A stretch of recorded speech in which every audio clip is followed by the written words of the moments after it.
Hi, hi everyone.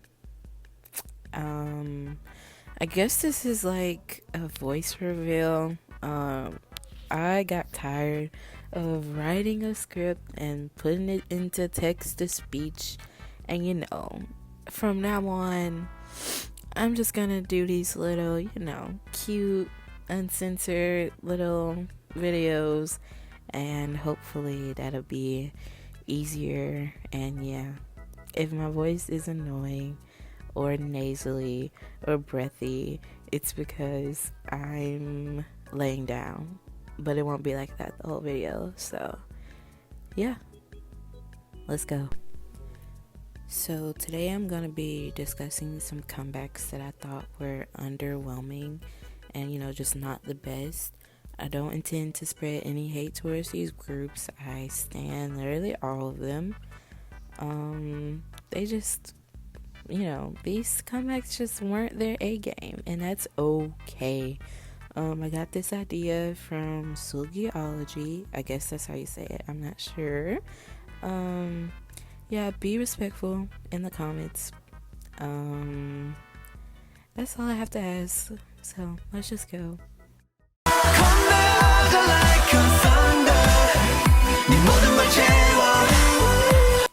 Okay, so I didn't realize how many people like Answer. Like, I knew it was a well-liked song, but I didn't know it was this well-liked. I said on TikTok that I didn't like Answer, and people attacked me. Like, I was literally attacked.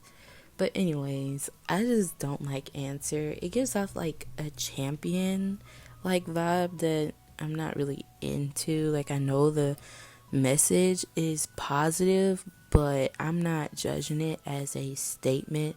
I'm judging it as a song itself, and I don't know. It's just loud, and we did it, in a bad way, like in a way that I don't like, in a way that I don't feel encouraged by. So yeah.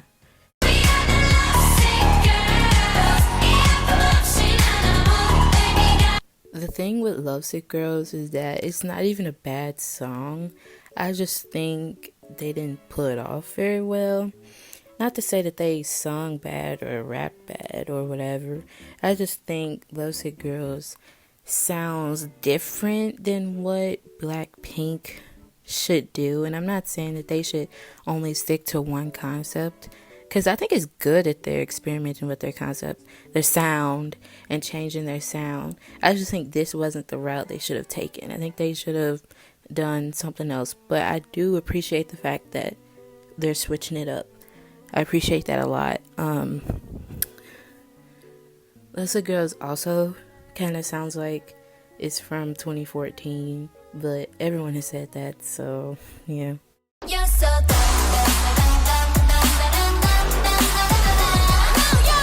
For me, Dun Dun is just really generic and similar to everything Everglow have done before. It's not necessarily bad, it just offers nothing new for their discography, and the music video just manages to look really cheap and expensive at the same time. And the music video doesn't save the genericness of the song. I don't hate it, but I don't think it's good. So yeah. Also with Dun Dun, I don't think Mia outshone, I don't know what the word is, but I don't think she stood out more than the other members. She literally just got a dance break, and I think people are just off their rocker. It's literally not a big deal. She doesn't have like an exponentially amount of more lines or screen time than the other members. And yeah, Everglow isn't like a case of Miss A or something. Like, they're fine.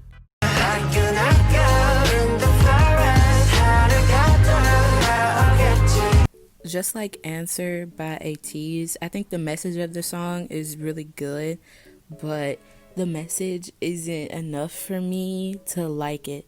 like judging it on its own as a song and not as a statement. Life Goes On is just really boring.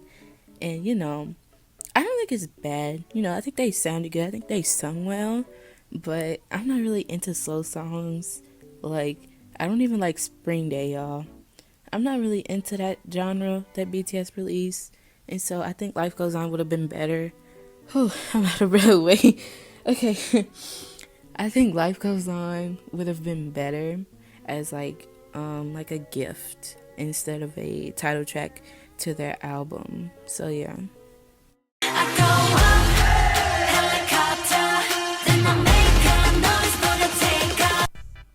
I honestly feel like Helicopter is Cube's attempt to bring back all of their like Hobgoblin attention, but Helicopter just isn't a good song like Hobgoblin.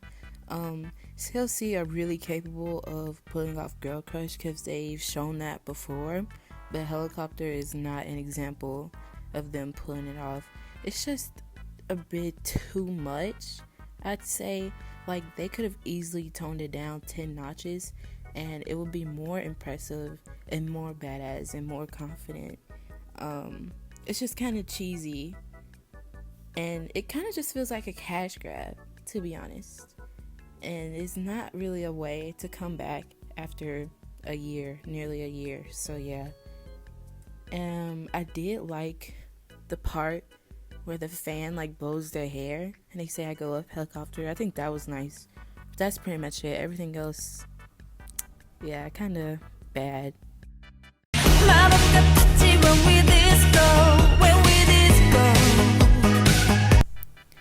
JYP ruined the whole thing, honestly. Like, if he wasn't on it, I would like When We Disco, but he was, so I can't enjoy it. Like, if it was just Sunmi or Sunmi and a different feature artist, then it would be okay. Like, it generally would be an okay song, but I refuse to like anything that JYP has his voice on.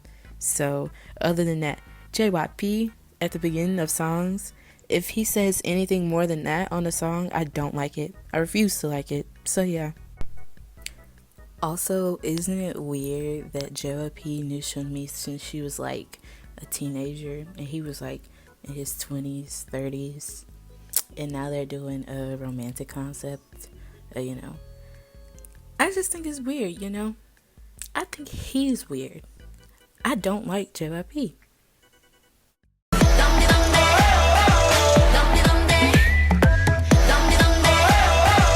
I kind of feel bad for Dum Dee Dum Dee. Like, it's not a terrible song, but it doesn't really have anything about it that makes it stand out from other things released at that time. I think it was released at a bad time, honestly. A lot of the attention I feel like I couldn't keep on G-Idol. Like, I honestly forgot it happened like a couple days later, because I remember seeing like an Instagram post and I was like, oh yeah, that did come out. Yeah, Dum Dee Dum Dee, it isn't a bad song, it's just really forgettable, and I think it should have been released at a different time. So yeah.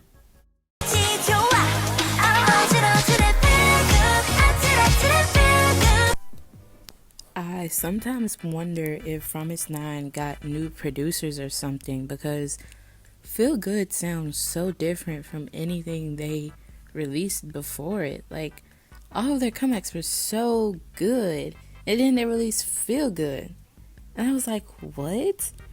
Like, there's nothing memorable about Feel Good, like, at all. Feel Good is the comeback that a flop girl group has, and I don't want From It's 9 to flop, but if they stay on that track, I don't see them, getting more popular, because there's nothing special about Feel Good. The music video was pretty plain, the clothes were plain, like, nothing about it was special, not even the sidetracks. So I hope they get better in the future, because that was a real disappointment.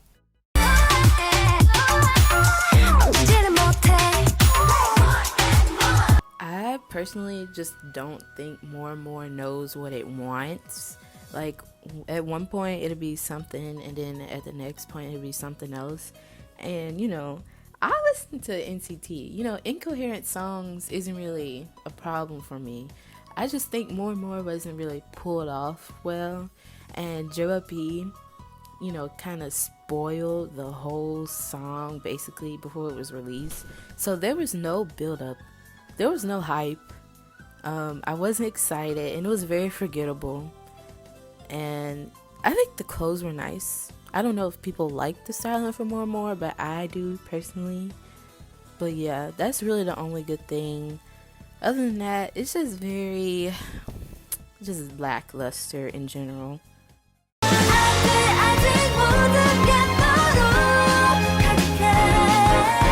Crossroads is so boring. I talked about Crossroads in another one of my videos, but just to keep it short and simple, I just think it's really boring. It sounds like Sunrise and Time for the Moonlight, and I'm glad that they changed their concept. Well, it wasn't like a full concept change, but like they sounded different in Apple and Mago. So yeah.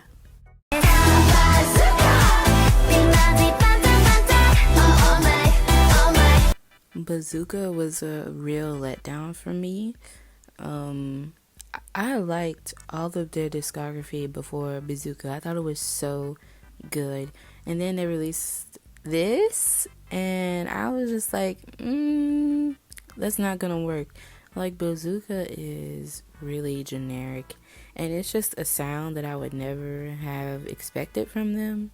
And I wish they'd never done it. And I see a lot of people hype up Bazooka, but I don't really see the appeal. I think it's really simple, and not in a good way, not an enjoyable simple.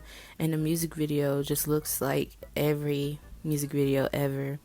And that's also strange because their music videos before were like really elaborate and had nice concepts, but they was like, not anymore, we hate you.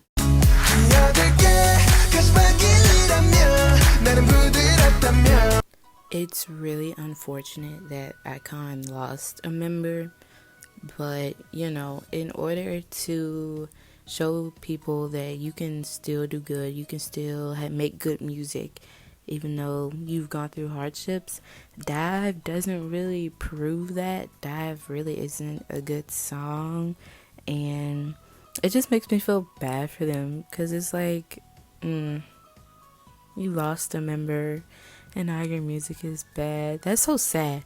And like their live stages, they did not look happy. I don't know, I feel like I'm being negative, but I have good intentions. Also, I don't really like Dive because it gives me bad nostalgia. It just reminds me of 2012, 2013, Avicii. What's that song called? Not Hey Brother, but Wake Me Up. Yeah, I think it's called Wake Me Up, something like that. Yeah. Also, Dive has like weird chanting at the end. I don't like that. I don't like that chanting.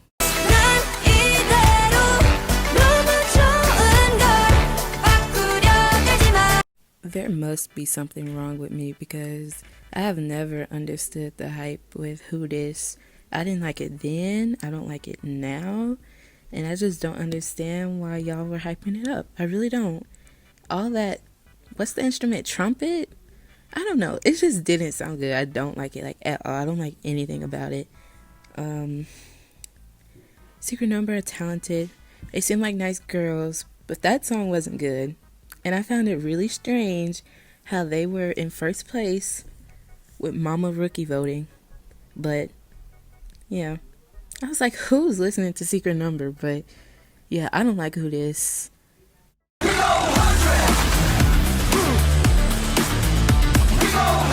I'm pretty sure everyone dislikes 100, and for good reason. Like 100 deserves to be hated by everyone. Like, who produced that? Like, it's so like noisy, like, and not in a good way. It's just, we go 100. Like, what is that? What is that? And then Baekhyun has like a random high note at the end. It makes me laugh every time. Like 100 is so bad, and they should not have promoted it as a title track or a pre-release or however they did it. I don't care because it's so bad. Like they just seriously should have kept that to themselves. Um yeah, no. No, no, no, no, no, no, no, no, no, no, no.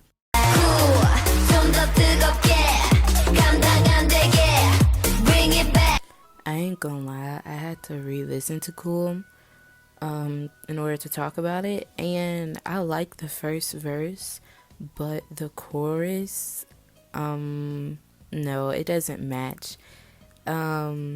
It's okay, but it's not really that good. And the main bad part about the song is the post-chorus. I assume it's a post-chorus, with Suyeon. Yeah, I didn't like that. It didn't match. It didn't sound right. I feel like it shouldn't have been added.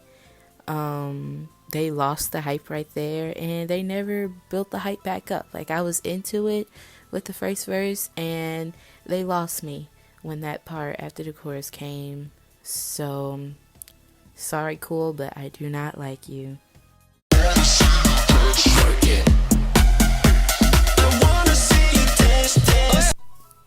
Yes, Work It by NCTU. I expressed my feelings towards Work It in that Resonance review. It's just not good. That chorus should be illegal. Like, I don't know why they allowed that. It's like 100 or Resonance. Who allowed that? It's not good. It didn't sound good, and I really feel bad for Jisung because it's like, that's the only title track he was in, and he couldn't promote in it. And even if he could promote in it, it's a bad song. Like, my heart goes out to that dude. But yeah, I don't like Work It. Like, I can't even tell you anything I like about it because the song itself clouds all of my opinions. I think it's just so bad. It's self-explanatory as well. Like, it's just not good.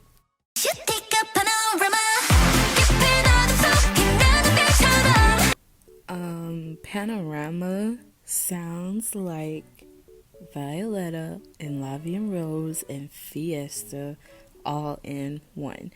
I feel like a lot of people don't point it out, but IZ*ONE's title tracks really do sound similar. Like everybody points it out for like Blackpink and G-Friend and stuff, but I don't think people really realize that all of IZ*ONE stuff like has like the same formula. It's like structured the exact same, and Panorama is really boring because of that reason. Also, their voices are like really high pitched, and it's just really hard for me to listen to IZ*ONE. The only songs by them that I actually like, and when their voices are bearable to me, is Pink Blusher because I think it fits, and Fiesta. But other than that, no. I think Panorama is kind of a bad song to leave out on because this is one of IZ*ONE's last comebacks, and they came out with something that's generic for them. Like, their music videos are always pretty, their clothes are always pretty, but that's not enough. You're gonna have to get a good song if you want a pretty music video. So yeah,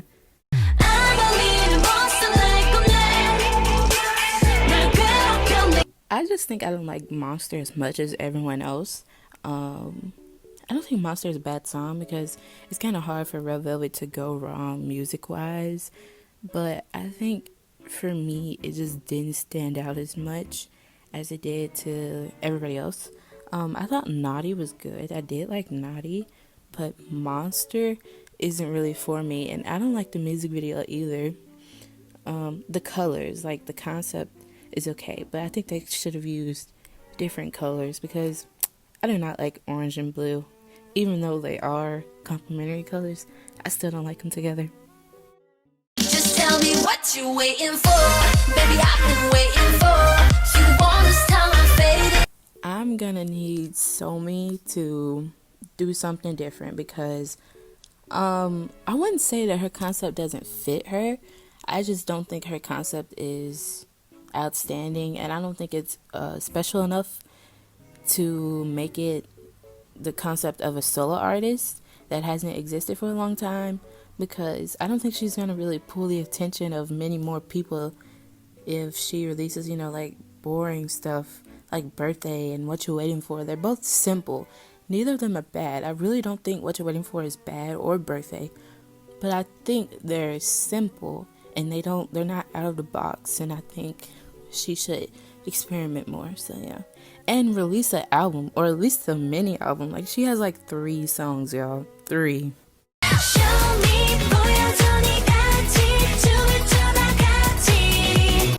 Last on this list is Ready or Not. I truly feel bad for Momoland because they've lost so many members, so many different scandals and stuff, and their company is really holding on to Boom Boom, and it's so clear. I'm not saying Ready or Not like sounds a lot like Boom Boom, but all of their title tracks after Boom Boom clearly have influence from it, and I just wish their company would let go of it, because they're starting to become one-hit wonders, and I don't want that for them. But if they don't change something soon, I mean, their time is over. Ready or Not isn't special, and it doesn't offer anything to their discography or the music industry.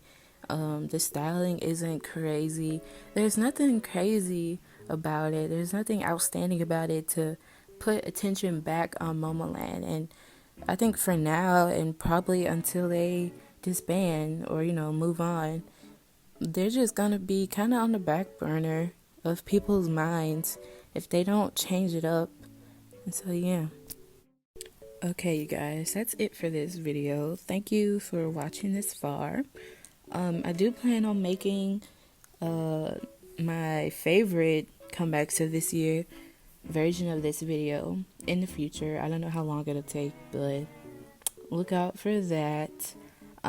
Subscribe. I can use some subscribers. And have a good rest of your day or night, and bye.